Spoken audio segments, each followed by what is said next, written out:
This is the second part of the explanation of the chapter The Portrait of a Lady by Khushwant Singh.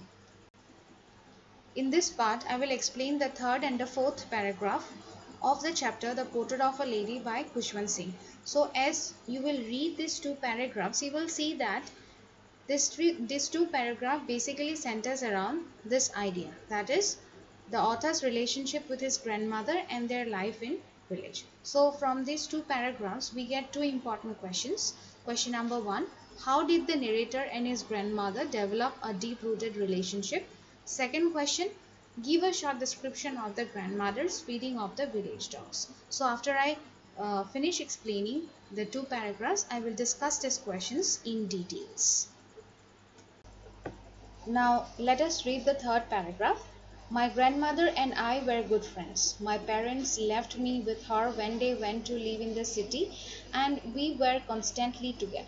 She used to wake me up in the morning and get me ready for school. She said her morning prayer in a monotonous sing-song while she bathed and dressed me, in the hope that I would listen and get to know it by heart. I listened because I loved her voice but never bothered to learn it.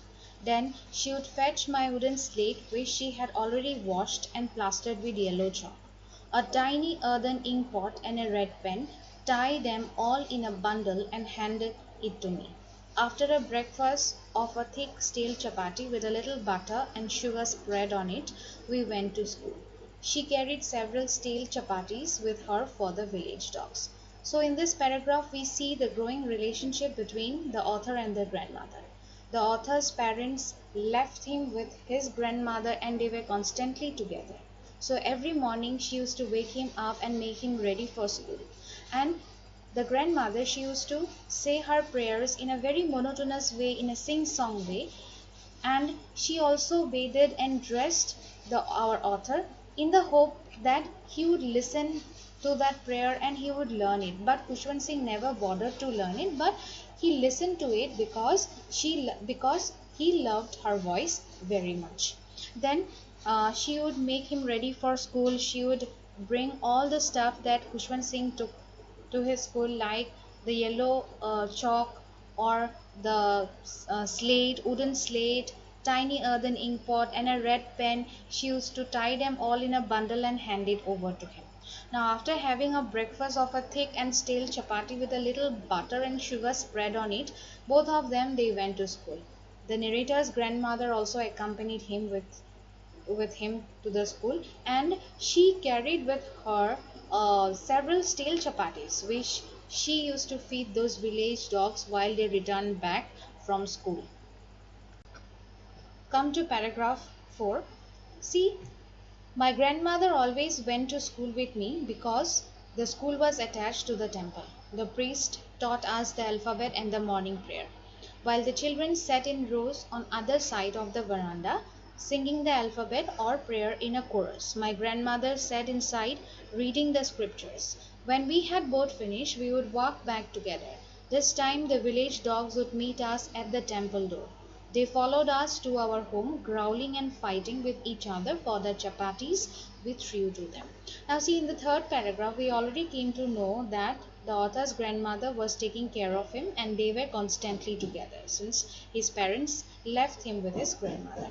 Now the grandmother did everything for him. She made breakfast, she made him ready to school, and she also even accompanied him to his school. Why she accompanied him? Because the temple was attached to the school, and in that village school the priest used to teach alphabets and morning prayers to the village students. And while the children sat in rows on the other side of the veranda singing the alphabets or the prayer in chorus, the grandmother, what she did is that she sat inside the temple reading the holy scriptures. And when both of them finished, when the lessons were done, when she finished her prayers, both of them they together came back, walked together, and while they were coming back, they fed the village dogs. The stale chapatis which they brought with them, they fed the village dogs with those chapatis. And as they were coming back, these village dogs they started growling and fighting with each other for the chapatis they threw to them. So this is how both the author and the grandmother, they were in the village, how they had a very strong relationship between them, even though his parents left him with the grandmother and shifted to the city. Now, So these are from the some third and the important fourth words paragraph, these from are the some second important paragraph. words: Now see monotonous, dull, cross, and it means boring, that cross bothered, pattern of to be intersecting concerned, lines. fetch, Hobbled, go walked for, in an and then awkward bring way. back something for Spotless white, someone, she wore clean plastered, white colored dress, covered means with a it layer of tells us plaster, about her white earthen, sari. made Stoop, of baked or bends fine clay, one's body stale, forward. So no since she was longer an old fresh, lady, she used to and bend and pleasant walk. to eat. Puckered, a face contract into wrinkles. So puckered means those wrinkles in her face were all disorganized and her face was filled with wrinkles. Serenity, the state of being peaceful and calm. So as the author compared her with that expanse of pure white serenity, so she looked completely peaceful and calm. Contentment, a state of happiness and satisfaction. An expanse of pure white serenity. Here this line with reference to the paragraph 1 where the author compares his grandmother, here it means that it refers to the calm, relaxed and peaceful character of the author's grandmother. These are some important questions from the third and the fourth paragraph. Now see question number 1. How did the narrator and his grandmother develop a deep rooted friendship? So you have to write it from the beginning. How the narrator's grandmother took care of him, what she did for him. So everything in the third paragraph you will find the answer.